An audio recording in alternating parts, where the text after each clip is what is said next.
தக்காக்குரல் நேயர்களுக்கு வணக்கம். இன்றைய ஒரு முக்கியமான நிகழ்வு. பத்திரிகையாளர்கள் தாக்கப்பட்டிருக்காங்க. கரூர்ல மிக பயங்கரமா பத்திரிகையாளர்கள் தாக்கப்பட்டிருக்காங்க. இதை பற்றி விவாதிப்பதற்காக மூத்த செய்தியாளரும் பத்திரிகையாளர் மன்றத்தினுடைய பொதுச் செயலாளரும் ஆசிஃப் அவர்களை நேரடியாக சந்திக்க வந்திருக்கோம். வணக்கம். வணக்கம். இங்க கரூர்ல பத்திரிகையாளர் மிக பயங்கரமா தாக்கப்பட்டிருக்காங்க. இது எந்த மாதிரியான நடவடிக்கை பத்திரிகையாளர் சங்கத்தின் சார்பில் எடுக்கப்படும்? இது போன்ற தாக்குதல் அப்படின்றது இது முதல் முறை கிடையாது. இது போன்ற பத்திரிகையாளர்கள் அவர்களுடைய பணியை செய்தார்கள் அப்படின்ற ஒரே காரணத்திற்காக அவர்கள் மீது தொடர்ந்து தாக்குதல் அப்படின்றது நடத்தப்பட்டு வருது. இது தமிழ்நாடு, சென்னை, இந்தியா அப்படின்ற மாதிரி குறுக்கிக்க முடியாது. உலக அளவுல இது ஒரு காமனான ஒரு பினாமினாவா இருக்குது. இப்போதைக்கு இது குறைக்கப்பட வேண்டும், இது தடுக்கப்பட வேண்டும். அதற்கான முயற்சியில பத்திரிகையாளர் அமைப்புகள், பத்திரிகையாளர்களுடைய சங்கங்கள் ஈடுபடுறது அப்படின்றது ஒரு புறம். ஒட்டுமொத்தமாகவே பத்திரிகையாளர்களை பாதுகாக்க வேண்டியது ஒரு சமூகத்தினுடைய கடமை. அப்படிதான் நான் அதை பாக்குறேன். இல்ல, ஜனநாயகத்தினுடைய 4வது தூண் பத்திரிகையாளர் சொல்றோம். ஆனா அவங்களுக்கே பாதுகாப்பு இல்லாத ஒரு சூழல் தமிழகத்துல தொடர்ந்து நிலவிட்டு இருக்கு. மற்ற மாநிலங்களை கம்பேர் செய்யும் போது தமிழகத்துல பத்திரிகையாளர் எளிமையா தாக்கப்படுறாங்களோ அப்படின்ற ஒரு சந்தேகம் இருக்கு.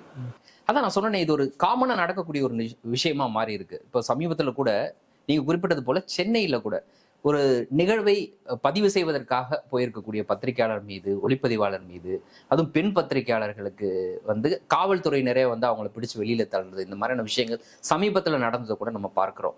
இந்த நிகழ்வுகள் எப்படியாக பார்க்கப்படணும் அப்படின்னா, கருத்து சுதந்திர ஒடுக்குமுறை அப்படியாகத்தான் அதை பார்க்கப்படணும். இப்ப ஏன் அந்த பத்திரிகையாளர் அந்த இடத்துக்கு போறாங்க அப்படின்னா, அந்த குறிப்பிட்ட போராட்டத்தை நடத்தக்கூடிய அது ஆசிரியர்களாக இருக்கட்டும், செவிலியர்களாக இருக்கட்டும், யாராக இருக்கட்டும், தூய்மை பணியாளர்களாக இருக்கட்டும், அவர்கள் தரப்புல ஒரு நியாயம் இருக்கிறது. அந்த நியாயத்தை முன்வைத்து ஒரு போராட்டத்தை நடத்திட்டு இருக்காங்க. போராட்டம் நடத்துவதற்கு இந்திய அரசமைப்பு அவர்களுக்கு உரிமையை வழங்கி இருக்கிறது. அதே போல பேச்சு சுதந்திரம் அப்படின்றதற்கான உரிமையையும் இந்திய அரசமைப்பு வழங்கி இருக்கிறது. அந்த வகையில நாம் அவர்களுடைய குரலை பதிவு செய்கிறோம், அதை கொண்டு போய் மக்களிடம் சேர்க்கிறோம், அதிகார வர்க்கத்திடம் சேர்க்கிறோம். அது அப்படின்றது ஒரு பத்திரிகையாளனுடைய பணி. அது அவருடைய பணிதான், அது அவர் செய்யறாரு. அப்ப அதை அனுமதிக்க வேண்டிய கடமை அப்படின்றது இவர்களுக்கு பாதுகாப்பு கொடுக்குறேன்ற பேர்ல வரக்கூடிய காவல்துறைக்கு இருக்குது. நீங்க அதுக்கு பாதுகாப்பு கொடுங்க, சட்டம் ஒழுங்க பாதுகாருங்க, அதெல்லாம் எந்த பிரச்சனையுமே கிடையாது அதுல. பட் அவர்களுடைய குரலை பதிவு செய்வது, அந்த இடத்துல செய்தி சேகரிப்பது அப்படின்றது பத்திரிகையாளருடைய கடமை. அதை தடுப்பது அப்படின்றது சட்டவிரோதம். இப்போ இந்த கரூர் விஷயத்தை பொறுத்தளவு நான் சட்டமன்ற உறுப்பினர், நான் ஒரு 60 பேரை நிறுத்தி நான் ஒரு குவாரியை எடுத்துட்டேன், அந்த குவாரியை நீ உள்ளே வரக்கூடாது, சட்டவிரோதமா நடக்கிற எந்த நிகழ்வையும் வெளியே விடக்கூடாது அப்படின்னு நினைச்சு இந்த கரூர் அப்படின்னு வந்தாலே கரு அறுக்கிற அளவுக்கு இந்த பத்திரிகைகளை தாக்கப்பட்டதுன்றது எப்படி நம்ம பார்க்கறோம்? நேற்று நடைபெற்றது உண்மையிலேயே ஏற்றுக்கொள்ள முடியாத ஒரு விஷயம். பத்திரிகையாளர்கள் ஒரு தகவல் கிடைக்குது. இப்போ பொதுவாக பத்திரிகையாளர்கள் ஒரு தகவல் கிடைச்சா உடனடியாக அதை பிரசுரிப்பது, இல்லைன்னா அதை ஒளிபரப்பு செய்வது அப்படின்றது அது ஒரு தவறான விஷயம். அப்போ ஒரு தகவல் கிடைக்குதுன்னா அதை உறுதி செய்ய வேண்டியது அவருடைய கடமை. அப்போ ஒரு குறிப்பிட்ட பகுதியில சட்டத்துக்கு புறம்பாக கிருஷ்ணராயபுரம் அப்படின்ற ஒரு பகுதி இருக்குது. அதன் அடிப்படையில தான் அந்த பத்திரிகையாளர்கள் அந்த ஸ்பாட்டுக்கு போயிருக்காங்க. கரூர்ல இருக்கக்கூடிய ஒரு குறிப்பிட்ட கிருஷ்ணராயபுரம் அப்படின்ற ஒரு பகுதியில, கரூர் மாவட்டத்துக்கு உட்பட்ட கிருஷ்ணராயபுரம்ன்ற ஒரு பகுதியில் இருக்கக்கூடிய ஒரு கல்குவாரி. அந்த கல்குவாரியில சட்டத்துக்கு புறம்பாக, பொதுவா நமக்கு தெரியும் சட்டத்திற்கு உட்பட்டு ஒரு குவாரி செயல்படுது அப்படின்னா எதன் அடிப்படையில் அப்படின்னு பார்க்கணும். எப்படி புரிஞ்சுக்கணும் அப்படின்னா, அரசு வழங்கியிருக்கக்கூடிய அந்த குறிப்பிட்ட பட்டா நிலத்துல அந்த குறிப்பிட்ட இடத்திற்குள் அனுமதிக்கப்பட்ட அளவுக்கு அந்த கல்குவாரி செயல்படுதா அப்படின்னு பாத்தீங்கன்னா, அது உண்மை அப்படியாக செயல்பட்டால் அது சட்டத்துக்கு உட்பட்டு செயல்படக்கூடிய கல்குவாரி. இல்ல அரசு அனுமதித்த, அரசு வழங்கி இருக்கக்கூடிய உரிமத்தை தாண்டி இருக்கக்கூடிய நிலங்கள்லையும் அனுமதித்த அளவை தாண்டியும் அந்த குவாரி செயல்படுது அப்படின்னா நிச்சயமா அது சட்டத்திற்கு புறம்பாக செயல்படுது. இதை நான் தூரத்துல உட்காந்துட்டு பார்த்துட்டு முடிவு பண்ண முடியாது. கண்டிப்பா நான் என்ன பண்ணணும், அப்படி ஒரு தகவல் கிடைச்சதுன்னா நான் ஸ்பாட்டுக்கு போகணும். அந்த தகவல் எனக்கு யார் மூலமாக கிடைப்பதற்கு வாய்ப்பு இருக்கு அப்படின்னா, அந்த பகுதியில செயல்படக்கூடிய செயல்பாட்டாளர் கிருஷ்ணராயபுரம் அப்படின்ற ஒரு பகுதி. ஒண்ணு எனக்கு நேரடியாக ஒரு பத்திரிகையாளர்களுக்கு எல்லா தகவலும் சேர்ந்துராது. அவங்களுக்கு எல்லா தகவலுமே சோர்ஸ் அப்படின்னு சொல்றோம்ல நம்ம. அந்த சோர்ஸ்ன்றதுக்குடைய அடிப்படை காரணம் என்ன அப்படின்னு பாத்தீங்கன்னா, எல்லா தகவலும் அவர்களுக்கு கிடைக்காது, இந்த சோர்ஸ் மூலமாக அவர்களுக்கு கிடைக்கும். அப்போ யாரோ அந்த பகுதியில் செயல்படக்கூடிய பாதிக்கப்பட்ட, இல்லாட்டினா இதற்காக செயல்பட்டு கொண்டிருக்கக்கூடிய ஒரு செயல்பாட்டாளர், அவர்கள் மூலமாக அவங்களுக்கு தகவல் கிடைக்கும். அனுமதிக்கப்பட்ட இடத்தை தாண்டி அந்த கல்குவாரி செயல்பட்டு கொண்டிருக்கிறது அப்படின்ற ஒரு தகவல் அவர்களுக்கு கிடைக்க பெற்றிருக்கலாம்.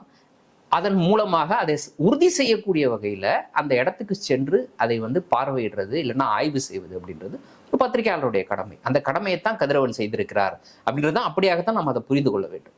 அந்த ஒளிப்பதிவாளர் அவரோடு சென்றிருக்கிறார் கைது செய்யப்பதற்காக. இதுல இந்த பத்திரிகையாளர் மட்டுமல்ல, இதுல வந்து வாகனத்துல டிராவல் பண்ணும்போது இன்னைக்கு ஒரு தனியார் தொலைக்காட்சிக்கு அங்க நடந்த நிகழ்வு, அந்த வாகனத்தில் பயணிச்ச ஒருவர் விரிவா சொல்றாரு எத்தனை பேர் போனாங்க. இதுல வந்து ஒரு லாயரையும் கூட்டிட்டு போனதா சொல்றாங்க.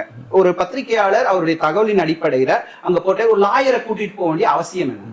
இல்ல, நான் தான் சொன்னேன், பத்திரிகையாளர்களுக்கு எல்லா தகவலும் அவர்களாக நேரடியாக போய் பெறுவது கிடையாது. அது வந்து செயல்பாட்டாளர்கள் மூலம் கிடைக்கலாம், வழக்கறிஞர்கள் மூலம் கிடைக்கலாம், ஒரு அரசு அதிகாரி மூலமாக கிடைக்கலாம். பேர் சொல்ல விரும்பாத அரசு அதிகாரின்னு நம்ம நிறைய இடங்கள்ல வந்து அச்சூடங்களை பதிவு செய்ய பார்த்திருப்போம். இப்போ அவர்கள் மூலமாக கிடைக்கலாம், அது யாரா வேணா இருக்கலாம், சாதாரண பொதுமக்கள் மூலமாக கிடைக்கலாம். அப்போ அந்த கிடைக்கக்கூடிய தகவலின் அடிப்படையில அந்த இடத்திற்கு அவரை அழைத்து செல்ல வேண்டிய தேவை அவர்களுக்கு எந்த வகை இப்படி ஏற்பட்டிருக்குதா. இப்போ இந்த பர்டிகுலர் சம்பவத்தை பொறுத்த வரைக்கும் உள்ள என்ன நடந்துச்சுன்னு நமக்கு தெரியாது. அப்ப அங்க இருக்கக்கூடிய நாம் இதற்கு முன்னர் ஒரு பத்திரிகையாளர் செய்தி சேகரிப்பதில் இருக்கக்கூடிய முறையின் அடிப்படையில இது நடந்திருக்கலாம் அப்படின்னு நம்ம பேசலாம். அப்போ ஒருத்தரை கூட கூட்டிகிட்டே போக கூடாதா அப்படின்னு கேட்டீங்கன்னா அது தவறு. கூட்டிட்டு போகலாம், அந்த இடம் எங்க இருக்குன்னு எனக்கு காண்பீங்க.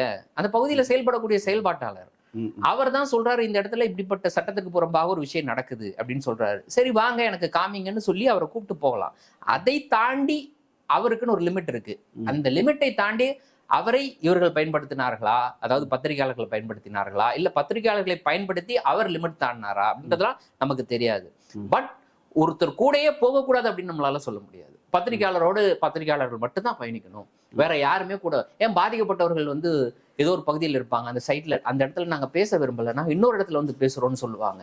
அப்ப பத்திரிகையாளர்கள் அவளை அழைத்து செல்வார்கள் இன்னொரு இடத்துக்குள்ள பேசுறதுக்கு. ஏன்னா அந்த இடத்துல யாரால் பாதிக்கப்பட்டாங்களோ அந்த நபர்கள் இருப்பாங்க, அவங்க முன்னாடி பேசினா அவங்களுக்கு பிரச்சனை ஏற்படும் சொல்லுவாங்க.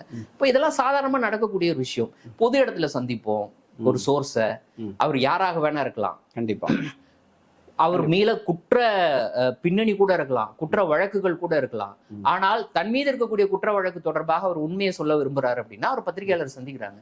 இப்ப எத்தனை இடங்கள்ல வந்து தடை செய்யப்பட்ட அமைப்புகள் இருக்கு, அந்த தடை செய்யப்பட்ட அமைப்புகள் செயல்படக்கூடிய இடங்களுக்கு நேரடியா போய் பத்திரிகையாளர்கள் அவர்கள் அந்த அந்த அமைப்பினுடைய தலைமையை பேட்டி எடுத்துட்டு வராங்க. கண்டிப்பா இது எப்படி சாத்தியமாகுது? சோ இது எப்படி அலோவ் பண்ணப்படுது? அவங்க மேல அதுக்காக அவங்க மேல நடவடிக்கை எடுக்கிறாங்க. அதுதானே. அப்போ அவர்கள் தரப்புல இருக்கக்கூடிய ஒரு கருத்தை இங்க சொல்ல வேண்டிய தேவை ஏற்படும் பட்சத்துல பத்திரிகையாளர்கள் போய் அவர்கள்ட்ட பேசிட்டு வராங்க, எடுத்துட்டு வராங்க. இதெல்லாம் நடக்குது இல்ல. அப்படிப்பட்ட தடை செய்யப்பட்ட அமைப்பையே அந்த அமைப்பினுடைய பிரதிநிதிகள்கிட்டயே பத்திரிகையாளர்கள் போய் பேசுறாங்க, வைக்கிறாங்க அப்படின்னா இவர்கள் ஒரு செயல்பாட்டாளர், ஒரு வழக்கறிஞர், அவர் வந்து கூட வந்ததுல இது ஒரு மிகப்பெரிய குற்றமாக நாம் பார்க்க முடியாது. நான் வெறுமனே இந்த நிகழ்வுக்கு பின்னால் இருக்கக்கூடிய விஷயங்கள் முழுமையாக விசாரணைக்கு பிறகுதான் நமக்கு தெரியும். நமக்கு கிடைக்கக்கூடிய தகவல், நாம் வந்து பேசக்கூடிய நம்முடைய பத்திரிகையாளர்கிட்ட பேசும்பொழுது அவர்கள் சொல்லியிருக்கக்கூடிய விஷயம் அவங்க பகுதியில் செயல்படக்கூடிய செயல்பாட்டாளர்கள். அப்ப அந்த கல்குவாரியினால் அந்த பகுதியில் எப்படி பாதிப்பு ஏற்படுது அப்படின்றத அறிந்த நபர்களாக இருக்கிறாங்க. இப்ப நான் வந்து எல்லா பத்திரிகையாளர்கள் எல்லாத்தையும் அறிந்து இருக்கக்கூடிய நபர்களாக இருப்பதற்கான வாய்ப்பெல்லாம் இல்லை. நான் ஒரு பிரச்சனை ஏற்பட்டுச்சுன்னா அந்த பிரச்சனை தொடர்பாக விரிவாக தெரிந்து கொள்வதற்கு, அந்த பிரச்சனை தொடர்பாக ஆய்வில் ஈடுபட்டு செயல்பட்டு கொண்டிருக்கக்கூடிய இல்ல அந்த துறையை சேர்ந்த வல்லுநர் அவங்கள்ட்ட இருந்து கருத்து கேட்கறதுன்றது ஒரு சாதாரண விஷயம். அப்போ எனக்கு போய் நான் ஸ்பாட்ல போய் இப்ப நான் பார்த்தேன் அப்படின்னா எனக்கு அப்படியே பார்த்த உடனே எனக்கு தெரிஞ்சிருமா இது வந்து சட்டத்துக்கு புறம்பாக செயல்படக்கூடிய கல்குவாரி அப்படின்ட்டு. எப்படி இது சட்டத்துக்கு புறம்பாக செயல்படக்கூடிய கல்குவாரி அப்படின்றத அது தொடர்பாக அந்த பகுதியில செயல்பட்டு கொண்டிருக்கக்கூடிய நபர்களுக்கு தெரியும். இப்போ இந்த கரூர் சம்பவத்தை பொறுத்தளவு என்ன மாதிரியான நடவடிக்கை காவல்துறை எடுத்திருக்கு, நம்ம தரப்புல இருந்து பத்திரிகையாளர்களுக்கு பாதுகாப்பதற்கு என்ன வந்து நம்ம வந்து அவங்களை அழுத்தம் கொடுத்தோம்? காவல்துறை இது வந்து ஆக்சுவலா காவல்துறை லேட்டா தான் வருது. முதல்ல பொறுத்த வரைக்கும் இந்த கல்குவாரி தொடர்புடைய நபர்கள், அது வந்து ஒரு எம்எல்ஏ பழனியாண்டி அப்படின்ற ஒரு எம்எல்ஏ, அவருக்கு சொந்தமான கல்குவாரி அப்படின்றது கூறப்படுகிறது.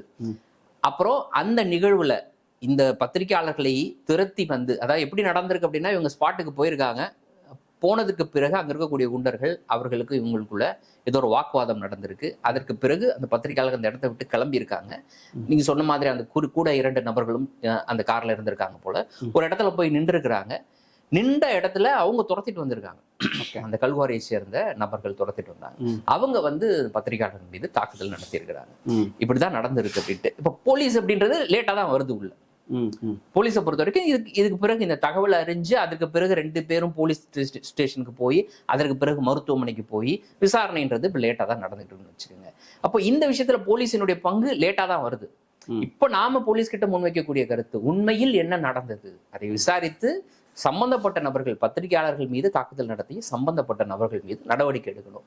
இனி போலீசினுடைய அந்த நடவடிக்கை அப்படின்றது சரியாக இருக்கணும், நியாயமாக இருக்கணும் அப்படின்ற கோரிக்கை தான் நம்ம ஒரு சட்டமன்ற உறுப்பினர் அப்படின்னு வந்து அதுவும் ஆளுங்கட்சி சட்டமன்ற உறுப்பினரோட ஒரு கொள்காரி அப்படின்னு போது காவல்துறை இதுல எந்த மாதிரியான முனைப்பு காட்ட குறிப்பா பார்த்தோம்னா கரூர்னு வரும்போது பல விஷயங்கள் காவல்துறையை பொறுத்த வரைக்கும் அதிகார வர்க்கத்தினுடைய ஒரு தொங்கு சதையாக செயல்படக்கூடாது. எந்த விஷயமாக இருந்தாலும் சாதாரண மக்களுக்கு நடந்தாலும் சரி இல்ல ஒரு செய்தியாளருக்கு நடந்தாலும் சரி யாராக இருந்தாலும் தவறு யார் பக்கம் இருக்கிறதோ அந்த பக்கத்தின் மீது நடவடிக்கை எடுக்க வேண்டியது காவல்துறையினுடைய கடமை. இந்த விஷயத்தை பொறுத்த வரைக்கும் பத்திரிகையாளர்கள் மீது கடுமையான தாக்குதல் நடத்தப்பட்டிருக்கு. பத்திரிகையாளர்கள் தரப்புல நாம முன்வைக்கக்கூடிய குற்றச்சாட்டு ஒரு அதிகாரத்தில் இருக்கக்கூடிய ஒரு கட்சியை சேர்ந்த சட்டமன்ற உறுப்பினர் தொடர்புடைய நிகழ்வு இது, அவரே நேரடியாக தாக்கியதாக ஒரு தகவல் இருக்கு நமக்கு.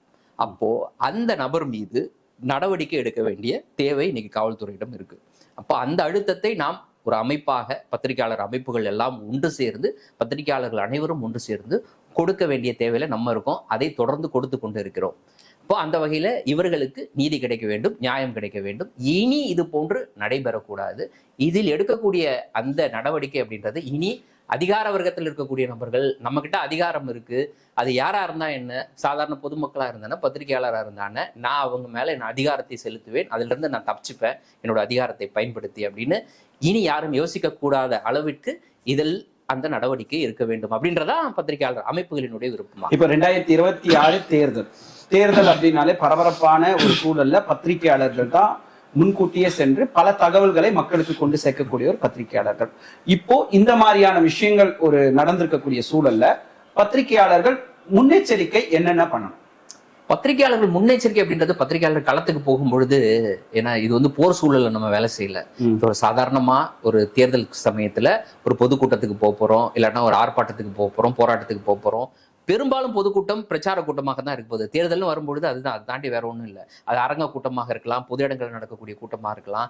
இதுல நம்ம பாதுகாப்பு அப்படின்றது நாம ஒரு சாதாரண இயல்பா ஒரு மனிதனாக நாம் எப்படி பாதுகாப்பா இருக்கணும் அப்படின்றதான் தாண்டி இதுல ஸ்பெஷல் பாதுகாப்பு அப்படின்ற மாதிரியான எதையும் பத்திரிகையாளர்கள் முன்னெச்சரிக்கையோடு செயல்பட வேண்டிய தேவையில்லை அப்படின்றதான் நான் கருதுறேன். ஆனா ஒரு பத்திரிகையாளரை எப்படி நடத்த வேண்டும், ஒரு பத்திரிகையாளர் ஒரு பொதுக்கூட்டத்துக்கு வராரு, செய்தி சேகரிக்க வராரு அப்படின்னா அந்த பத்திரிகையாளருக்கு என்ன, அந்த பத்திரிகையாளரை அந்த அரசியல் கட்சியை சேர்ந்த உயர் மட்டத்தில் இருக்கவங்களும் சரி ஒரு சாதாரண தொண்டரும் சரி எப்படியாக நடத்த வேண்டும் அப்படின்ற அந்த விஷயத்தை பயிற்றுவிக்க வேண்டியது அந்த அரசியல் கட்சிகளினுடைய கடமை. அப்ப அந்த இடத்துல நீயே வந்து இப்ப என்னன்னா நம்ம குறிக்க கூடாது, நீயே வந்து பாதுகாப்பா இல்லை, நீயே போய் அந்த கேள்வியை கேட்ட, நீயே அந்த கும்பலுக்குள்ள போன, இந்த கேள்வி எப்பயுமே வரும். இது எப்படின்னா ஒரு பெண்களுக்கு எதிராக நிகழ்த்தப்படக்கூடிய கூட்டத்துல அந்த பெண்களை பார்த்து விக்டிமைஸ் பண்றது இருக்குல்ல, அது ஒரு மிகப்பெரிய தவறு. எவ்வளவு மிகப்பெரிய தவறோ அதே மாதிரிதான் நீ ஏன் போய் இப்ப கேள்வி கேட்டேன்னு பத்திரிகையாளரை கேட்கறதும் கூட. ஏன்னா கேள்வி கேட்பது என்னுடைய கடமை. அந்த கூட்டத்துக்குள்ள நீ ஏன் போனா, ஆமா அந்த கூட்டத்துக்குள்ள போய் நான் நேரில் நின்று பார்த்தாதான் என்ன நடந்துச்சுன்னு என்னால தெரிஞ்சுக்க முடியும். இல்ல நான் கூட்டம் ஐயோ அங்க ஏதோ ஒரு பிரச்சனை நடக்குதுப்பா, நான் தூரமா போய் நின்றுட்டு அந்த ரெண்டு தரப்புக்கு தகராறு நடக்கும். ஒரு தரப்பு வந்து ஒரு தகவலை சொல்லும், அந்த தகவலை நான் பதிவு செய்யறதுக்கான நான் பத்திரிகையாளன் நான் நேர்ல போய் நின்று இரண்டு தரப்புக்கும் என்ன நடக்குதுன்றத கண்கூடா பார்த்து எது சரி எது தவறு எது உண்மையிலேயே நடந்தது அப்படின்றத பதிவு செய்ய வேண்டியது என் கடமை இல்ல, நான் அங்க போய் நிக்க வேண்டியது என் கடமை இல்ல. அப்ப நான் அங்க போய் ஏன் போனேன் அப்படின்னு ஒரு பத்திரிகையாளரை எப்பயுமே கேள்வி கேட்க முடியாது. போர்க்களத்துல இன்னைக்கு பத்திரிகையாளர்கள் இறந்து கொண்டு இருக்கிறார்கள். பாலஸ்தீனத்துல கிட்டத்தட்ட 250க்கும் மேற்பட்ட பத்திரிகையாளர்கள் இருந்துகிட்டு இருக்காங்க. யாராவது போய் அவங்கள்ட்ட போய் நீ ஏன் அங்க போய் அங்க போர் நடக்குதுன்னு தெரியல, நீ ஏன் அங்க இருக்கிற, போர் நடக்குதுன்னு தெரியல, நீ அங்க உட்காந்து ரிப்போர்ட் பண்றேன்னு கேள்வி கேட்டா எவ்வளவு ஒரு அபத்தமான ஒரு கேள்வி இது. இல்ல புரியுது. அதாவது பத்திரிகையாளர்களுடைய முன்னெச்சரிக்கை நான் கேட்டது எப்படின்னா, அதாவது வந்து ஒரு பத்திரிகையாளராக ஒரு நார்மல் ஒரு பொதுக்கூட்டம் ஒரு அரங்க கூட்டம்ன்றது வேற. இந்த மாதிரியான ஒரு கல்குவாரி இந்த மாதிரி விஷயங்கள்ல இந்த அடியாட்கள் கூண்டாஸோடு நம்மளை வந்து தூக்கி வச்சு ஒரு அடிக்கிறது அப்படின்றது வந்து புதுசு கிடையாது. ஆனால் இந்த கரூர் சம்பவம் என்பது ஒரு பத்திரிகையாளரை மிக கொடூரமாக தாக்குவது என்பதும் அதை பற்றி ஒரு பார்த்த நபரே ஒரு தனியார் தொலைக்காட்சிக்கு விரிவாக கூறுவது அப்படின்றது ஒரு எவிடன்ஸ். இந்த எவிடன்ஸை கையாண்டு காவல்துறை எந்த மாதிரியான நடவடிக்கை எடுக்கும்னு நினைக்கிறீங்க? இந்த விஷயத்தை நீங்க பேசும்பொழுது ஆமாம் நாம் வந்து முன்னெச்சரிக்கையோடு இருக்க வேண்டிய தேவை இருக்குது. இப்போ நம்ம ஒரு இடத்துக்கு போறோம் அப்படின்னா அது வந்து பிரச்சனைக்குரிய இடம். நாம இதற்கு பல முன்னுதாரணங்கள்லாம் இருக்கு. மணற்கடத்தல், இது போன்ற குவாரிகள் நடத்தக்கூடியவர்கள், இவர்களாம் வந்து படுகொலை செய்யக்கூடிய அளவுக்கு போயிருக்கிறாங்க. அதற்கான முன்னுதாரணங்கள்லாம் நமக்கு இருக்கு. அப்போ இப்படிப்பட்ட விஷயங்களை நம்ம போகும்போது நம்முடைய பாதுகாப்பை உறுதி செய்ய வேண்டியது, நான் சொன்னது அது வேற இதுவும் வேற. ஸோ நம்முடைய பாதுகாப்பை உறுதி செய்ய வேண்டிய கடமையில தேவை நமக்கு இருக்குது. ஸோ அந்த வகையில கொஞ்சம் பாதுகாப்பாக அந்த பணியை செய்ய வேண்டிய தேவை இருக்கு. உரிய அது யாருக்கிட்ட இன்ஃபார்ம் முடியும்? இதுக்கு முன்னாடி நம்ம எடுக்க போறதே வந்து சட்டத்துக்கு புறம்பான ஒரு விஷயம் நடக்குதா இல்லையான்றதை கன்ஃபார்ம் பண்ண போறோம். அந்த இடத்துல போய் நம்மளுக்கு பாதுகாப்புக்காக காவல்துறையை கூட்டு போக முடியாது, இல்லைன்னா அந்த குவாரியில இருக்கவங்ககிட்டயே சொல்லிட்டு வர முடியாது நாங்க வரோம் அப்படின்ட்டு, இல்லைன்னா பெர்மிஷன் கேட்டுட்டு உள்ளவையும் போக முடியாது.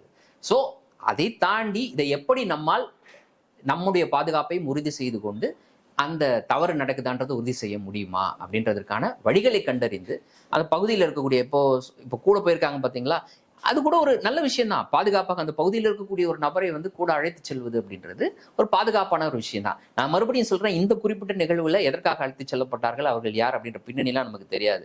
பட் பொதுவாக சொல்றேன், பொதுவாக இப்படியாக ஒரு அந்த பகுதியில் இருக்கக்கூடிய மக்களை உதவிக்காக பயன்படுத்திக் கொள்வது, செயல்பாட்டாளர்களை உதவிக்காக பயன்படுத்திக் கொள்வது அப்படின்றதான் சாதுரியமான விஷயம் தான். அதுல எந்த தப்பும் கிடையாது. அந்த வகையில தான் நம்முடைய பாதுகாப்பை நம்மால் உறுதி செய்ய முடியும். இப்போ நடந்திருக்கக்கூடியது கரூர் டிஸ்ட்ரிக்ட்ல, இதற்காக டிஜிபியை சந்தித்து நீங்கள் எதுவும் மனு கொடுக்க வாய்ப்புகள் இருக்கா, இல்ல இத முறையான நடவடிக்கை எடுக்கப்படவில்லை என்ற ஒரு சூழல் வரும்போதுதான் இதற்கான பதிவுகளை நம்ம வந்து கொண்டு போறோம்? இதுல ஒரு துரதிருஷ்டமான ஒரு விஷயம், நான் இன்னைக்கு காலையில வரையும் நான் பேசியது, காலையில வரைக்கும் எனக்கு கிடைத்த தகவல், நான் சொல்ற ஒரு 12-12:30 மணி வரைக்கும் கிடைத்த தகவல், பாதிக்கப்பட்ட தரப்புல இருந்து இது வரைக்கும் புகார் போகல, அந்த நிறுவனம் வந்து இது வரைக்கும் புகார் கொடுக்கல அப்படின்ற மாதிரியான தகவல் எனக்கு கிடைக்கப்பெற்றது. புகார் நிச்சயமாக கொடுக்கப்பட வேண்டும். அந்த புகாரின் அடிப்படையில் காவல்துறை நடவடிக்கை எடுக்க வேண்டும். அந்த விஷயத்துல பத்திரிகையாளர் அமைப்புகள் உறுதியாக இருக்கிறது. இந்த 2 விஷயமும் நடப்பதை உறுதி செய்வோம். அதற்கு என்ன செய்யணுமோ அதை செய்வோம். பல்வேறு கேள்விகளுக்கு மிக எளிமையாக பதில் சொன்னதுக்கு மனமார்ந்த நன்றி. வாய்ப்புக்கு நன்றி.